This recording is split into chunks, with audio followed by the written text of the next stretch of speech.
So looking at the thoughts on the Siftsem, thoughts are the inner critic.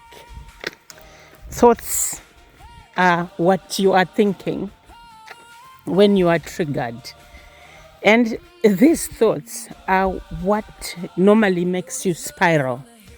It is therefore important that you pay attention to those thoughts and write them down. What is your inner critic telling you in the time when you are triggered? When you understand what thoughts you are thinking, you recognize that this is where the main issue is coming from. Your thoughts are linked to your emotions. Your thoughts trigger your emotions, and your emotions trigger your thoughts, and it's just a vicious cycle. So you are needing to reframe your thoughts. To reframe your thoughts, you need to write them down, and then each thought that you were thinking or you are thinking needs a reframe. And this is how you come out of this pattern or this distress. You need to look into the type of thought you've got. We've got what are called cognitive distortions. Your thoughts fall under those when you are triggered. So it's important to look at whether it's black and white thinking or nothing. Are you filtering? Is that emotional reasoning? You need to look at the cognitive distortions and find out what's going on. And then you need cognitive restructuring.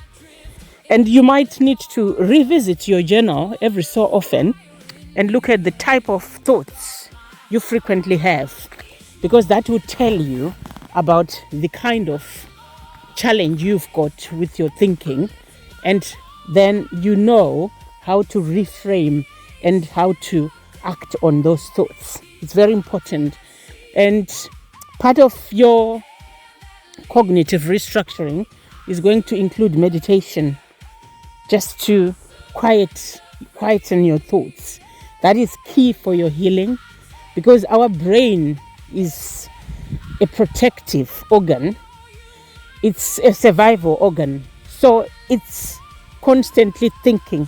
When we sit in meditation, when we are still, we kind of disrupt the thinking of the brain. We give the brain a bit of a rest.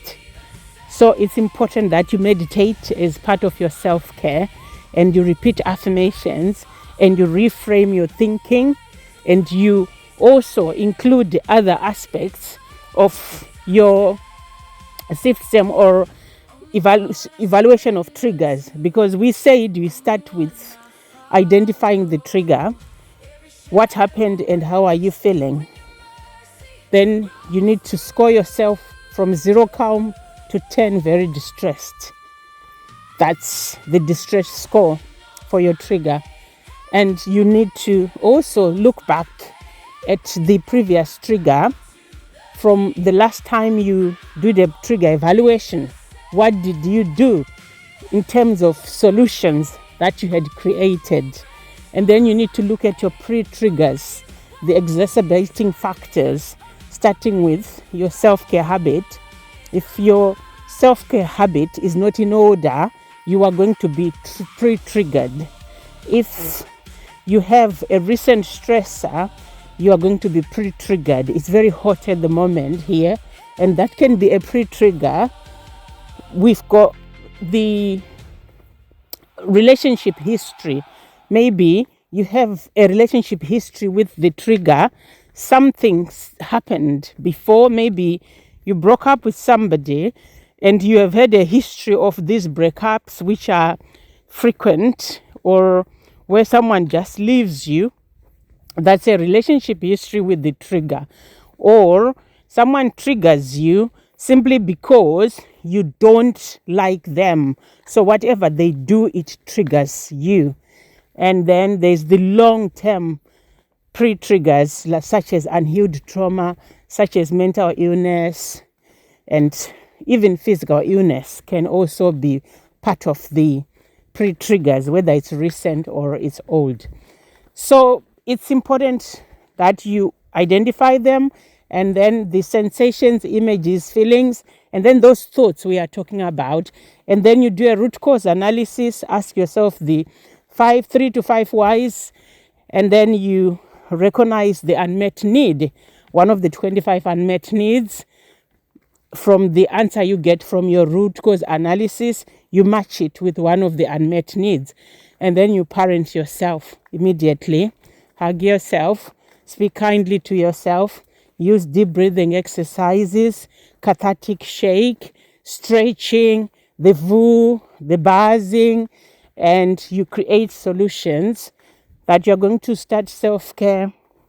You are also going to create solutions related to your trigger, and in the immediate solutions, you also do cognitive reappraisal, thought replacement, and role reversal, which I'm going to talk about at length on their own.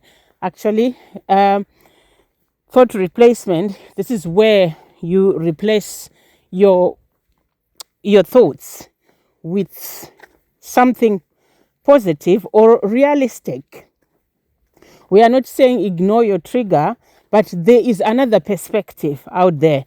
And then the other one, cognitive reappraisal, the role reversal, situational role reversal, is when you put yourself in the shoes of a professional, look at your situation from their perspective, put yourself in the shoes of the other person you are dealing with, and look at what you are saying from their perspective, or anyone else involved, or someone who loves you.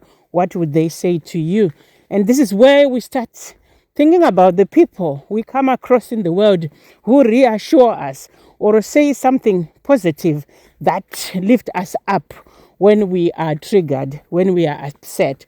So it's important that you do the cognitive reappraisal. And then when you've done the short-term solutions and long-term solutions, you do a cathartic shake, release that pent-up energy, and then you ground 5, 4, 3, 2, 1, and then you journal, and you score yourself before you journal from 0 again to 10 to assess your trigger score. I hope this is helpful for you as you heal your inner child, as you practice objective evaluation of your triggers.